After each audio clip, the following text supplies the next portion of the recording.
Hello everyone, आप सभी लोग का स्वागत है बैंकिंग साथी यूट्यूब चैनल में। आज हम बैंकिंग अवेयरनेस का जो सेकंड पार्ट है उसको कवर करेंगे। लास्ट वाले वीडियोस में हमने बेसिक्स ऑफ बैंकिंग के बारे में पढ़ा था कि डिपॉजिट्स क्या होती हैं, लोन्स क्या होते हैं, लाइबिलिटीज़ क्या होती हैं, एसेट्स क्या होती हैं और नेट इंटरेस्ट इनकम के बारे में पढ़ा था। लाइबिलिटीज़ के बारे में हमने डिपॉजिट्स के बारे में पढ़ा था कि जितने भी डिपॉजिट्स बैंक में होते हैं वो बैंक के लाइबिलिटीज़ होते हैं, क्योंकि वो जो फंड है या वो जो सेविंग्स है वो कस्टमर्स की सेविंग्स है और आने वाले टाइम पे कस्टमर जो है वो डिमांड कर सकता है और बैंक वहाँ पे लाइबल होता है उन कस्टमर्स को पे करने के लिए। वहीं पे अगर मैं लोन्स की बात करूं तो लोन्स जो होते हैं वो बैंक के एसेट्स होते हैं, क्योंकि बैंक जो है लोन किसी कस्टमर को देता है और कस्टमर वहाँ पे लायबल है कि फ्यूचर में वो लोन को चुकता करेगा, वो इंटरेस्ट देगा, वो इंस्टॉलमेंट पे करेगा। आज के वीडियो में हम लाइबिलिटीज साइड के जो अकाउंट्स है, टाइप्स ऑफ अकाउंट्स, इसके बारे में पढ़ेंगे कि डिफरेंट टाइप्स ऑफ अकाउंट्स क्या होती हैं। सेविंग्स अकाउंट, फिक्स डिपॉजिट्स और recurring deposits, current account, NRE, NRO, इनके बारे में पढ़ेंगे। तो चलिए विदाउट वेस्टिंग टाइम इस वीडियो को स्टार्ट करते हैं। सबसे पहले हम टाइप्स ऑफ अकाउंट्स में जाने से पहले ये समझते हैं कि एक अकाउंट को समझने के लिए कौन सी दो मेन चीज़ें हैं, जिसको समझ लेते हैं तो बहुत इजी होता है किसी भी अकाउंट को डिफरेंशिएट करने में। तो वो दो चीज़ें जो हैं वो क्या है, पहला आपका लिक्विडिटी का कॉन्सेप्ट आता है, लिक्विडिटी, और दूसरा आपका इंटरेस्ट का कॉन्सेप्ट आता है। देखिए लिक्विडिटी कुछ नहीं है, फाइनेंशियल टर्म्स में लिक्विडिटी उसको कहते हैं वो चीज़ जो इजीली कैश में कन्वर्ट हो जाए। कोई भी फाइनेंशियल इंस्ट्रूमेंट जो इजीली कैश में कन्वर्ट हो सकता है उसकी जो लिक्विडिटी होती है उसको हम हाई कहते हैं, और वो इंस्ट्रूमेंट जिसकी क्षमता जो है वो कम है इजीली कैश में कन्वर्ट होने के लिए, उसकी लिक्विडिटी को हम कम कहते हैं। फॉर एग्जांपल इंडिया की बात करूं तो जो प्रॉपर्टीज होती हैं उनकी जो लिक्विडिटी होती है वो कम होती है, क्योंकि अगर इन नीड आपको जरूरत पड़े कि मैं प्रॉपर्टी सेल करके उसको मैं कैश में कन्वर्ट कर लूं, क्योंकि रूल्स एंड रेगुलेशंस बहुत ज्यादा है, तो आप इजीली वो नहीं कर सकते, तो वहां पे जो आपकी लिक्विडिटी होती है वो कम होती है। वहीं पे अगर मैं बात करूं कि अगर आपने अपना फंड किसी सेविंग्स अकाउंट में रखा हुआ है, किसी सेविंग्स अकाउंट में रखा हुआ है, तो वहां पे क्या आपकी लिक्विडिटी हाई है, क्योंकि जो सेविंग्स अकाउंट में जो फंड होता है वो आप इजीली विड्रॉ कर सकते हैं। तो अगर आपको कोई अकाउंट समझना है तो ये समझना है कि किस अकाउंट में मेरे को लिक्विडिटी हाई मिल रही है, किस अकाउंट में मुझे लिक्विडिटी लो मिल रही है। दूसरा कॉन्सेप्ट होता है इंटरेस्ट का, कि अकाउंट्स में जो भी ये डिफरेंट टाइप्स ऑफ अकाउंट्स है इसमें इंटरेस्ट का कैलकुलेशन कैसा है।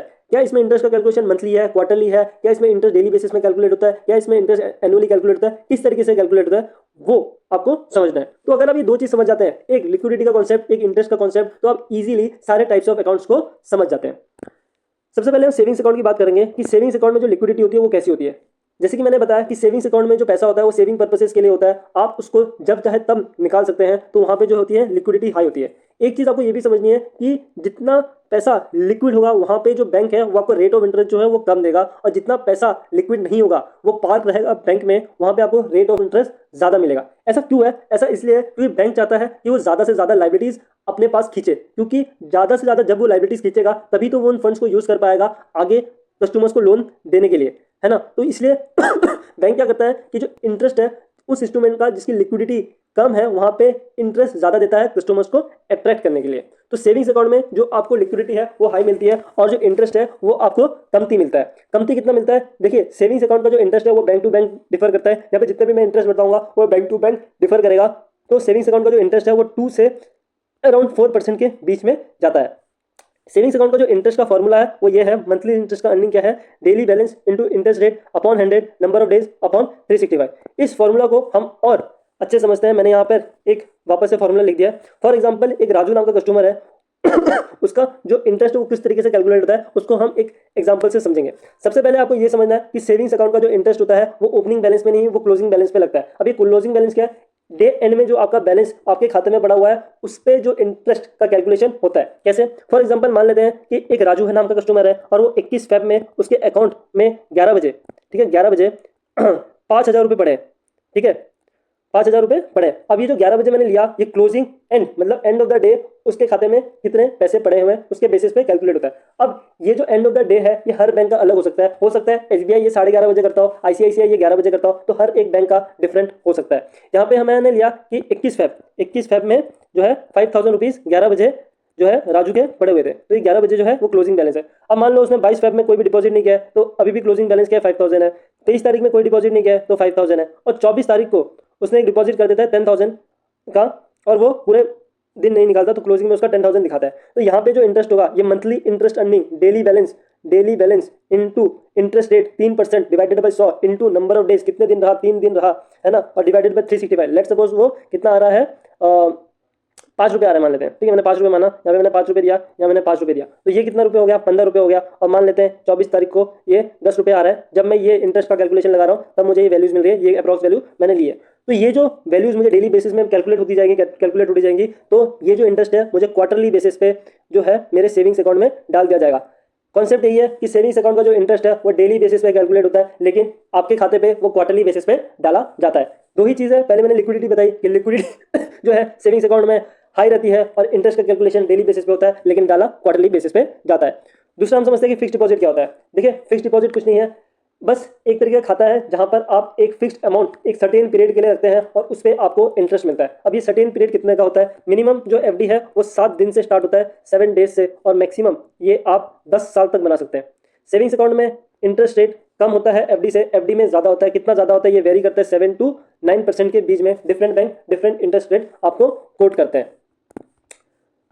अब सेविंग्स अकाउंट में मैंने बताया था कि डेली बेसिस में जो डे का एंड बैलेंस पे उस पर कैलकुलेट होता है, लेकिन एफडी में जो है वो पर एनम कैलकुलेट होता है। आप एक डिपॉजिट जो है फिक्स कर लेते हैं, लेट सपोज 1 लाख रुपए जो है आपने डिपॉजिट कर दिया है, उसमें जो इंटरेस्ट है वो 7% का है लेट सपोज, तो 7,000 रुपए आपका एंड ऑफ द ईयर आपको मिल जाता है।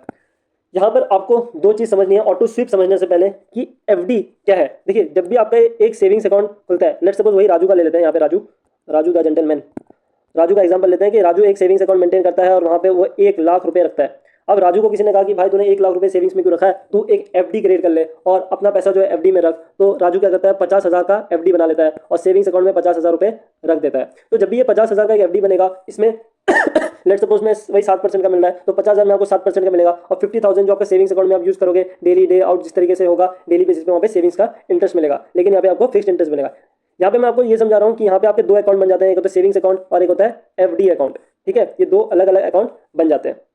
अब ये ऑटो स्वीप क्या है? देखिए ऑटो स्वीप कुछ नहीं है, ऑटो स्वीप एक फैसिलिटी है जहां पर आप एक सेविंग्स को एक एफडी में कन्वर्ट कर सकते हैं और आप एक सेविंग्स में एक एफडी का इंटरेस्ट कमा सकते हैं। कैसे?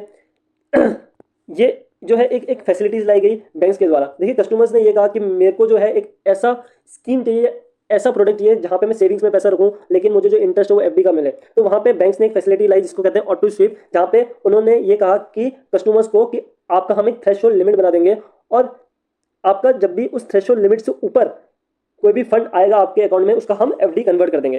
फॉर एग्जांपल वापस लेते हैं राजू द जेंटलमैन को। राजू का एक सेविंग्स अकाउंट है, यहाँ पर जो है बैंक ने बोला कि आपका हम थ्रेशोल्ड लिमिट बना देते हैं 10,000 का, इसके ऊपर अगर कोई भी फंड आएगा उसको हम एफडी कन्वर्ट कर देंगे। तो राजू अगर 1 लाख रुपए डालता है अपने अकाउंट में, तो थ्रेशोल्ड के हिसाब से 10,000 रुपीज तो उसके सेविंग्स में रह जाएंगे और बाकी जो 90,000 होगा उसका एफडी बन जाता है। तो यही है ऑटो स्वीप फैसिलिटी, जहां पर एक अमाउंट आपका सेविंग्स में रह गया और दूसरा पैसा जो है एफडी में चला गया। फिर राजू 2 लाख रुपए जो है वो डालता है, पहली जो है यहाँ पे 10,000 रुपए, तो 10,000 रुपए तो उसके पहले से है, उसने यूज नहीं किया, तो 10,000 रुपए यहाँ आ जाते हैं और 1,90,000 आपका एफडी में चला जाता है। तो ये जो है वो ऑटो स्वीप फैसिलिटी है जहां पर आपने एक अकाउंट को सेविंग प्लस एफडी बना के रखा है। आपको बार बार मतलब आपको उस सेविंग्स को तोड़ना नहीं पड़ रहा है। जहाँ पे मैंने पहले वाले में दिखाया था कि आपने सेविंग्स को तोड़ के एफडी बना दिया था 50,000 का और रेस्ट आपने सेविंग्स में रखा था 50,000, और वो जो 50,000 जो था एफडी में वो फिक्स्ड हो गया था। यहाँ पर जो है ये 90,000 ये फिक्स नहीं है, ये 1,90,000 फिक्स नहीं है। जब भी राजू को जरूरत होगी पैसों की, वो इस फिक्स को तोड़ भी सकता है।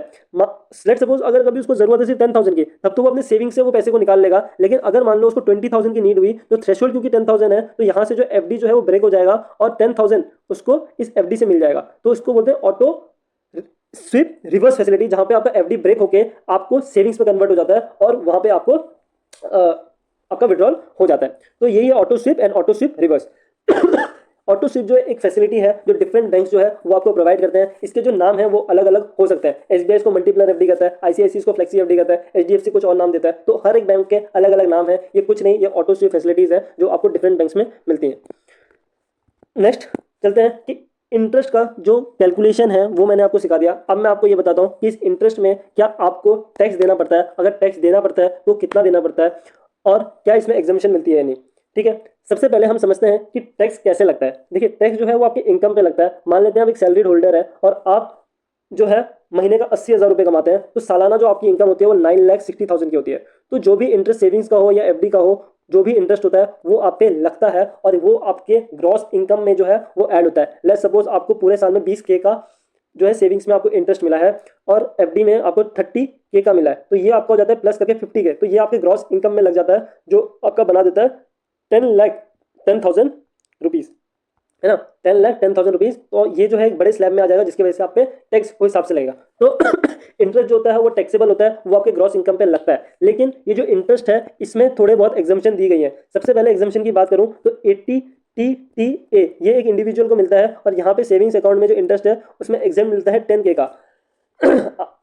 सरकार ये कहती है कि अगर आपके सेविंग्स अकाउंट में जो इंटरेस्ट है वो 10K के अंडर है तो वहां पे आप रिबिट ले सकते हैं अंडर 80TTA। ठीक है, और वहीं पे अगर आप एक सीनियर सिटीजन है तो आप 80TTB ले सकते हैं, और वहां पे आपकी लिमिट होती है 50K की। यह है सेविंग्स की बात। अगर मैं एफडी की बात करूं तो इंडिविजुअल और एचयूएफ पढ़ेंगे कि टाइप ऑफ एंटिटीज क्या होती हैं। अभी आप समझिए, एचयूएफ वो एंटिटीज होती हैं जहां पर फैमिली मेंबर्स एक साथ आते हैं और एक बिजनेस को करते हैं, उसको हम कहते हैं हिंदू अनडिवाइडेड फैमिली। वहां पे जो एग्जाम्पशन मिलती है वो 40K की मिलती है, उसमें हमें बोलते हैं 15G इंडिविजुअल और एचयूएफ। यहाँ पर एक चीज की क्लैरिटी मैं आपको देना चाहता हूँ कि ये जो इंटरेस्ट है ये किसी एक इंडिविजुअल बैंक पे डिपेंड नहीं करता। हो सकता है आपका एफडी जो है वो आईसीआईसीआई में है, आपका एफडी जो है एसबीआई में है, तो ये जो टोटल एग्जाम्पशन है ये दोनों के इंटरेस्ट में है। हो सकता है कि आपको यहाँ से 30K मिल रहा हो और यहाँ पे आपको 10K मिल रहा हो, तब तो आपको 40K का जो है रिबिट मिल गया। लेकिन अगर कहीं से आपको 30K मिल रहा है और यहाँ पे भी आपको 30K मिल रहा है तो टोटल आ जाता है आपको 60K। तो 20K में जो है आपको जो है इंटरेस्ट जो है वो चार्जेबल होगा, और ये जो 20K आपके ग्रॉस इनकम में ऐड हो जाएगा। सिंपल। सीनियर सिटीजन में वो 50K होता है। ओके, अभी जो 15G है 15H है, ये जो है ये फॉर्म है जो आपको फाइनेंशियल ईयर जब आपका शुरू होता है तब आपको बैंक में देना पड़ता है, और आपको ये बताना पड़ता है बैंक को कि जो मेरा जो इंटरेस्ट है वो 40,000 से कमती आता है, इसलिए मेरा टीडीएस ना काटा जाए। वहां पे बैंक आपका टीडीएस नहीं काटता, आपसे कोई भी चार्जेस नहीं लगता, और ना ही वो इंटरेस्ट जो है आपके ग्रॉस इनकम पे लगता है। वहीं पे जो 80TTA है और 80TTB है, ये जो है वो सेक्शन है इनकम टैक्स रिटर्न फाइलिंग में, जहां पर आप इंटरेस्ट की एग्जम्पशन ले सकते हैं। ठीक है, तो 15G 15H जो है वो फॉर्म्स है, 80TTA 80TTB आपके इनकम टैक्स रिटर्न में सेक्शन है जहां पर आप एग्जम्पशन ले सकते हैं। नेक्स्ट चलते हैं कि रिकरिंग डिपॉजिट क्या होता है। देखिए, रिकरिंग डिपॉजिट कुछ नहीं है, ये एफडी की तरह ही है। जैसे लिक्विडिटी एफडी में थी कि वहां पे कम होती थी, वैसे ही फिक्स डिपॉजिट में भी कम होती है। फिक्स डिपॉजिट का भी एक फिक्स टेन्योर होता है कि उस टेन्योर में आपको पैसे जो है वो डिपॉजिट करना है। लेकिन जैसे एफडी में था कि वहां पर एक पैसा लम सम में आपको डिपॉजिट कर देना पड़ता था, यहाँ पे ऐसा नहीं होता। आरडी के केस में आपका मंथली या क्वार्टरली बेसिस पे आप एक सर्टेन अमाउंट आपके बैंक खाते से डिडक्ट कर सकते हैं, और वो आपके फंड में लगता रहता है। तो एफडी में लमसम अमाउंट लगता है, आरडी में एक रिकरिंग डिपॉजिट होता है मंथली या क्वार्टरली बेसिस पे। दोनों में ही एक पीरियड ऑफ लिमिट जो है वो डिफाइंड होती है, 1 साल 2 साल, और जब तक आप उस पीरियड को कंप्लीट नहीं करते तब तक आप उसको ब्रेक नहीं कर सकते। अगर आप उसको ब्रेक करते हैं तो सर्टेन चार्जेस जो है आप पे अप्लाइड होती हैं। नेक्स्ट हम समझते हैं कि एनआरई और एनआरओ अकाउंट क्या होता है। एनआरई एनआरओ अकाउंट क्या होती हैं, इसको समझने पहले मैं ये बता दूं कि दो तरीके के अकाउंट्स जो होते हैं वो चलती हैं। एक होती है डोमेस्टिक लेवल पे, एक होती है इंटरनेशनल लेवल पे। जो भी अकाउंट्स मैंने आपको बताई एक इंडिविजुअल लेवल पे वो सारे डोमेस्टिक थी। ये जो अकाउंट्स है ये इंटरनेशनली है, जो लोग एनआरआई बन चुके हैं और बाहर देश रह रहे हैं। एनआरआई कौन होते हैं? जो लोग 180 डेज से ज़्यादा हिंदुस्तान के बाहर रह लिए हैं, तो उन्हें हम एनआरआई कहते हैं। तो ये जो बाहर देश में रह रहे हैं ये एक नॉर्मल अकाउंट जो है वो ऑपरेट नहीं कर सकते। इनके लिए दो अलग अलग अकाउंट होते हैं, एक होता है एनआरई अकाउंट, एक होता है एनआरओ अकाउंट। देखो, एनआरई और एनआरओ कुछ नहीं है। एनआरई में जो है वो आप डॉलर में पैसा रखते हैं, डॉलर में, और एनआरओ में जो है वो आप इंडियन रुपीज में रखते हैं। ठीक है, इंडियन रुपीज में रखते हैं। बस इतना ही फर्क है। तो जो भी लोग एनआरआई है जो बाहर देश रह रहे हैं और उनको अपना फंड जो है वो इंडिया में कहीं पे पार्क करना है, और वो चाहते हैं कि मैं डॉलर फॉर्म में पार्क करना चाहता हूँ, तो एनआरई खोल सकता है। अगर वो चाहता है कि मैं रुपीस फॉर्म में खोलना चाहता हूँ तो वो एनआरओ में खोलता है। देखिए, जो एनआरई और एनआरओ है इसका मैं एक डिफरेंट एक वीडियो बनाऊंगा सिर्फ जो एनआरई और एनआरओ पे डेडिकेट होगा, और एक एफसीएनआर में डिपेंडेंट होगा। ये तीन जो चीजें हैं, एफसीएनआर कौन से अकाउंट्स होते हैं, एनआरई कौन से होते हैं, एनआरओ कौन से होता है, इसके लिए एक डेडिकेटेड वीडियो, इसका जो नेक्स्ट लेक्चर होगा उसमें मैं समझाऊंगा।